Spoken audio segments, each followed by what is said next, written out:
Hello everyone, I'm Brian. Today I'm reacting to What If Someone Doesn't Believe in Reincarnation? So I'm curious as to what his thoughts on that is. So let's go ahead and get started. Hinduism, we believe about reincarnation. We do? Okay. But what about Muslims or Christianity? They don't believe in that. Then what happens after they die? Some kids believe that respecting their parents makes them good people. Some kids don't. Is there a difference in the truth? Yes. You don't understand. So somebody explain to her? Let me explain one more time. It's very simple. Some kids believe that respecting their parents and taking care of them makes them a good person when they grow up. Some kids don't. Does it change the fact that if you do, it makes you a good person? Okay. So whether people accept or don't accept, it doesn't really matter. We don't need to bomb people. We don't need to stab people. We don't need to bribe people to believe in what we believe in. We believe in it not because we, as a group, as a Buddhist, we believe it through logical examination. Simple as that. So whether people believe in it or not, it doesn't really matter. The rule of law, a cause and effect, is a rule of law. Example, there are insane people out there who kill and rape and murder, and they don't believe it's bad. But does the same effect come for them as a person who believes that it's bad? Of course it is. So a person who knows that it's bad and a person who doesn't know it's bad is the same thing.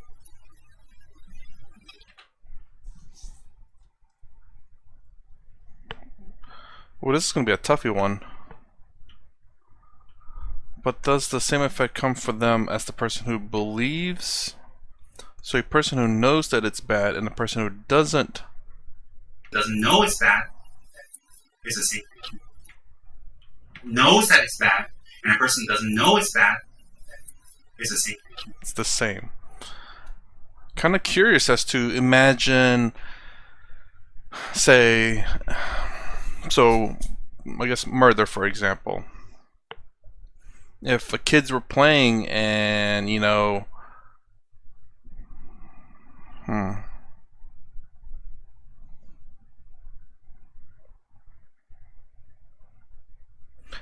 this is like it is a hot topic, so anyways, if kids were playing and one of them starts beating the other one because they see their parents doing it, just say for example, and kills the other kid, for example, he doesn't know that's bad. He sees his parents doing it and thinks it's a good thing.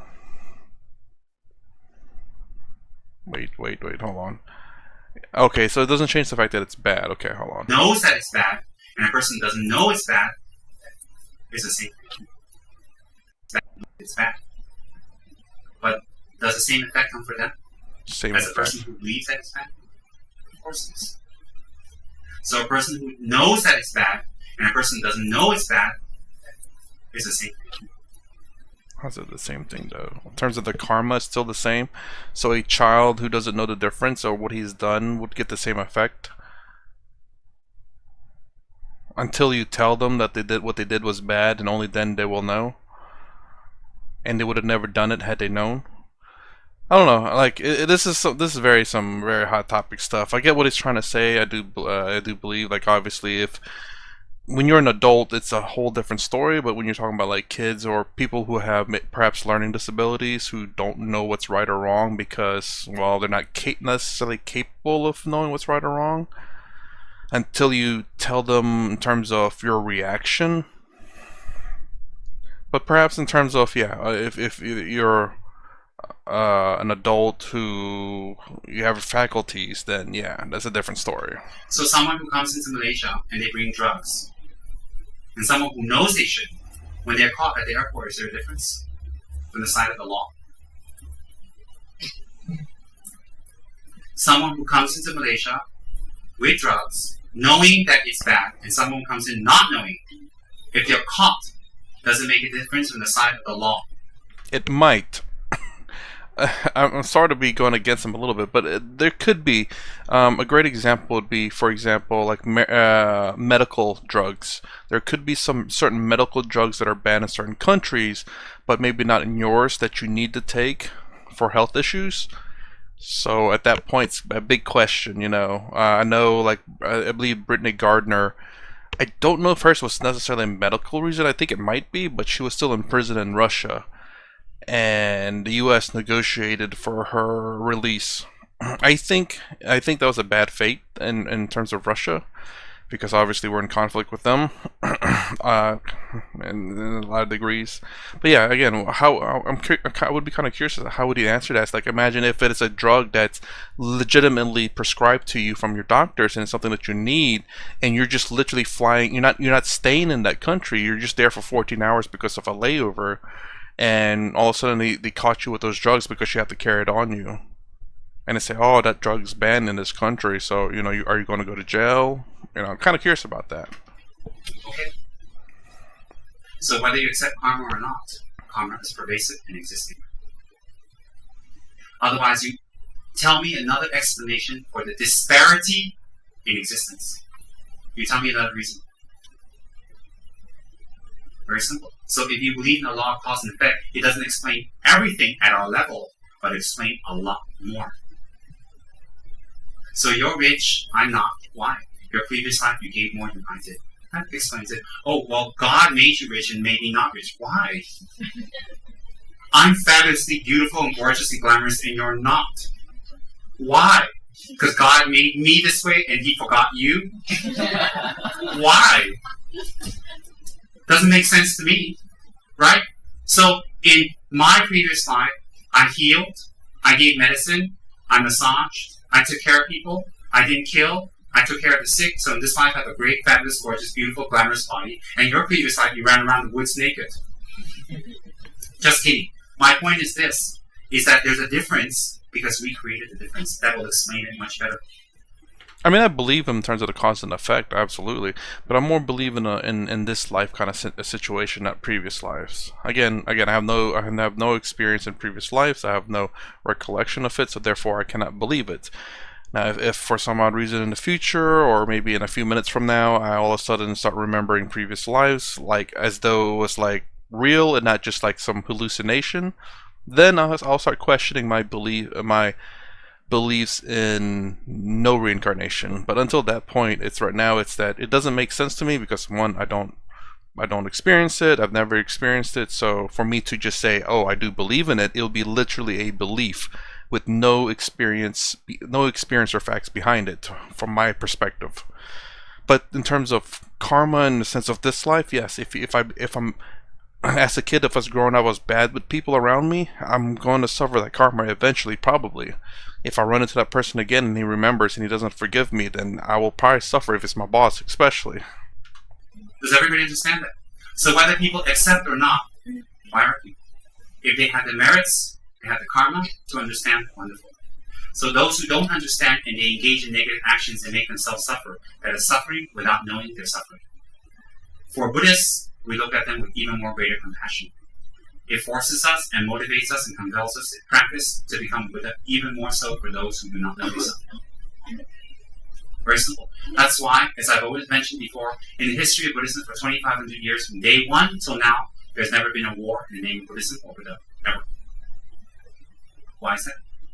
Even today, you don't hear any conflict with Buddhists anywhere in the world. Anywhere. You can blow up those Buddhas in Afghanistan. Buddhists are right in and say, don't. You don't see anybody harming anyone. Why? Because they believe in the law of cause and effect. It gives you mental strength. See, the difference in Buddhism, in the belief in cause and effect, is it makes you take responsibility. It doesn't blame it on outer force. Oh, it's God. Oh, it's them. It's this. It's that. It's yourself. When you take responsibility, you make a difference. And I believe in that too. Taking responsibility for sure. For your world. If you keep blaming others, oh, they made me this way. It's that person. It's him. It's her. They didn't explain to me. They don't understand me. I didn't get to talk. Always it's other people's fault. You always suffer. Because you keep blaming other people. Well, not only that you'll suffer, but also you have no control over your life because you're sinner saying that they did this to me. I didn't do this to myself. Essentially, that you're saying that I have no control over my body. You make a difference. You change yourself. That's the key. If the mind arises at the time of conception, The mind doesn't arise at the point of conception. The mind enters at the point of conception. But how to explain about conception through IVF and embryos being frozen? That's not your mind. Frozen embryos, IVF, your mind just enters. It's the same thing. Whether you're conceived in a lab or you're conceived in a womb, that is the physical basis for your mind to enter. So it doesn't matter where your mind enters. Example, you can enter into a dog and be a puppy. So how you're conceived physically doesn't matter. Doesn't matter at all. Your mind can still enter. Therefore, clones don't have the same mind. They have different minds. Ooh, that's an interesting one. Because a clone. Oh, Jesus. Well, not a clone, but a twin. Because usually starts off. I guess there's two different kinds of twins. There's twins with 2 eggs, and there's twins with a single egg that splits into 2. So how does that work? When it splits into 2, that's when the mind enters in, or when it's conceived? That's an interesting question. Because what he's explaining there is the second that the sperm and the egg meets, that's when the mind enters, I believe. Let's rewind that. How you're conceived physically doesn't matter. Doesn't matter at all. Your mind can still enter. Therefore, clones don't have the same mind. They have different minds. Yeah, that makes Different sense. minds. Oh, hold on. I'm going to rewind that. Jeez, sorry. That is the physical basis for your mind to enter. So it doesn't matter where your mind enters. Example, you can enter into a dog. At the point of conception. But how to explain about conception through IVF and embryos being frozen? That's not your mind. Frozen embryos, IVF, your mind just enters. It's the same thing. Whether you're conceived in a lab or you're conceived in a womb, that is the physical basis for your mind to enter. So conception. Doesn't matter at all. Your mind can still enter. Therefore, clones don't have the same mind. They have different minds. And that I can believe because, and this is from a game called Soma that I remember watching where, anyways, they clone this person's mind through, hard drive hardware or whatever it is. So it's an exact replica of everything this person has experienced from the time that he arrived until the time that the mind was copied. And from that point backwards is an exact copy of his mind with all the memories, emotions, and everything intact. But then forward is different. The second that you clone me, and like if I'm here and then there's another me right here, just all of a sudden we split into two different people. My experience and my that person's experience are completely different. Because my perspective is through everything from my senses, and that person's perspective is everything through his senses. Even though we have the similar past, but the second that we are split and going forward, it's two separate beings, you could say. Different minds. Could you please explain the relations between deja vu and the subtle mind, and whether it's a flashback of the past or a preview of the future or the messages? Okay, messages. You're gonna have to see white noise. I'm just kidding. All right. Very easy. Deja vus can be memories of what we've done in a previous life, so when we do it again, it's like, oh, deja vu. Or they cannot be. It might be just like a dream. Deja vus do not indicate necessarily the subtle mind, active or working. Deja vu is familiarity with something. Example, if you like to do business a certain way, if you're interested in arts or music, that's not deja vu. These are perhaps things that you've done in previous lives that you're very familiar with. So that's not necessarily deja vu. So deja vu is a familiarity with something we've done in a previous life. And it doesn't necessarily point at my subtle mind's opening. It doesn't necessarily mean it's a message. The message in spirituality is this. You don't need Buddha Shakyamuni on a cloud coming and telling you. The message is this. Benefit others as much as possible without motive. Develop that state of mind. That is the message. How much we can do that, all these other things will arise. Clairvoyance and knowing things, all that will arise. If we don't benefit others, all these other things that arise can be deception. Can be mind playing tricks on itself. You see, there is magic and mystery in Buddhism. But at our level, there's no magic and mystery. We have to go on pure logic. Why? We can go off the wrong path. You don't want a bunch of people coming here to learn shamanism. You know, we teach you rituals and how to see your previous life, astral travel, burn melt wet snow in the Himalayas. We don't want that. What we want right now is, Rinpoche, tell me what I need to know about Buddhism and why I should practice to change my life. All right? So they can be indications. They cannot be. It's not certain. I'm amazed he can answer that like that. I don't. For me, deja vu. I honestly don't know. I would say if I had to answer it, it'd be probably it's something. I nodded a little bit in terms of something familiar, even though you probably never experienced it. So, so maybe you're looking at something, and all of a sudden. Again, this is just me guessing out the wazoo here. That your brain fired a certain pattern that's very familiar, but it's like, oh my gosh, this feels very familiar, but you just don't know. So that certain pattern that fired could have been the memory of your cat, but because your cat was white and this is white, maybe that particular white pattern was fired, and you had that sense of familiarity. Complete and utter BS I just said there, but that's my guess of what deja vu is. It's very interesting though. The Matrix kind of did the thing. Doesn't it record immediately? Oh, when you pass away, the maximum amount in this realm is 49 days. After every 7 days, you have a natural death. Meaning in Bardo, you die after 7 days. Then you reborn again in Bardo. You die again, you reborn again, you die again, reborn again. It goes up to 7 times maximum, which is 49 days approximately, alright? Within that time, you have to take rebirth. For high-level practitioners, I know like His Holiness the Dalai Lama's root master, which we all witnessed, His Holiness Chujarimji, who died at 81 exactly as he predicted. When he died in Dharamsala, North India. When he died, the area had a gentle earthquake, and rainbows appeared around the moon, and it snowed very gently. And he stayed in meditation like this for 12 days. Meaning no movement, no talking, no eating, no peeing, no defecation, no sleeping, nothing. His Holiness Chujarimji stayed in meditation like this for 12 days. At the end of 12 days, his head slightly tilted down like this, and a drop of blood came out, which meant his consciousness is left. The Dalai Lama's senior tutor, His Holiness Kyabje Lingrimji, stayed in the same state of meditation, clear light, for 13 days in Dharamsala. And my root guru, Kyabje Sonramji, in the heat of South India, at 81, after a hearty breakfast. But he's quite fierce. His picture's inside Setrop's chapel. You can take a look. He has a goatee. He's quite fierce. He's quite good at scolding. And he doesn't say thank you or anything. On the day he was going to pass away, he said to his students, I've had a wonderful breakfast. You've all done great service to me. I thank you very much. They said thank you. Everybody got a shot.